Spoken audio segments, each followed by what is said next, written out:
there is a shortcut to remove all the effects from a layer. So if you press Ctrl-Shift-E, the effects get removed from a layer. So rather than going one by one and then pressing delete on effects, we could just press Ctrl-A to select everything, every layer that we have, and then press Ctrl-Shift-E, so all the effects get deleted. You could also go to Effect from the menu and then select Remove All.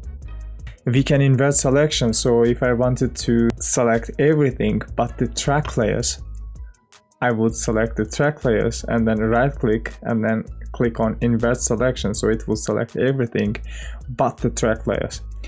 Or the other way around, if I wanted to select only the track layers, I would select everything but the track layers and then right click on Invert Selection, so I would get a selection of all the track layers. And this could be useful when you have a lot of layers. So if you want to rotate a layer, if you press plus, it rotates by 1%.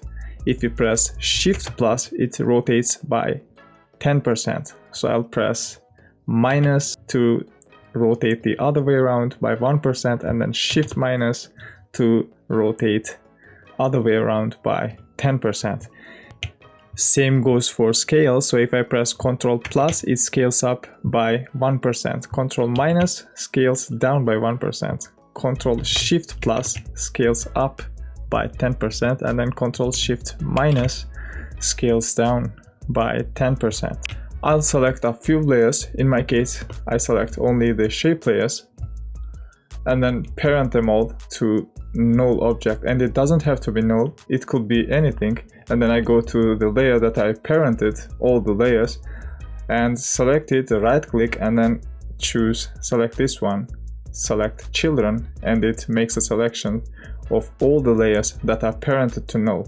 So we select a layer and then go to rectangle tool to make a mask out of this. So left click and drag, and then if you press space we can move the mask, and if we release, if we stop holding space, we can change the shape of the mask to whatever we want. If we hold space, we can move the mask around. I rotated this bottom layer and there is this rotation tool up here, and if I double click on it, it will reset the rotation. So what we would usually do, we will press R and then rotate this or so, and then right click here and then click on reset. And that's the other way to do it. Same goes for selection, so if I select this layer and then press S to scale it up, and then go to selection tool, double click on it, and then as you can see it resets everything. To know the duration between two keyframes, alt click on the first one and then alt click on the other one, then it will be shown here in the info panel. So I press W to switch to rotation tool and then rotate this to the right, and the other one I rotate it to the left. And if I press shift and hold and then click on this parent and link, click and drag while holding shift, it copies all the transform settings except opacity. So I can do the same for the other one. So I select the other layer and then while holding shift I click and drag. I also hold the left click and then I parent it to the other one. It copies all the transform settings.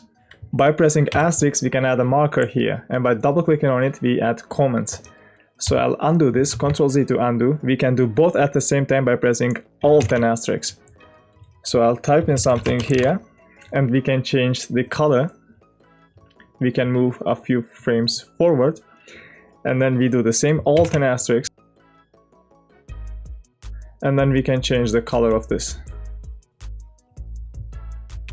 We can change the color of the layers to keep them organized by making a selection of them and then click here, change to any color you want. And then to make a selection of the same colored layers, we can just click over here to the orange for our case, and then we choose select label group and it will select all the same colored layers. This could be very useful if you're working with a lot of layers.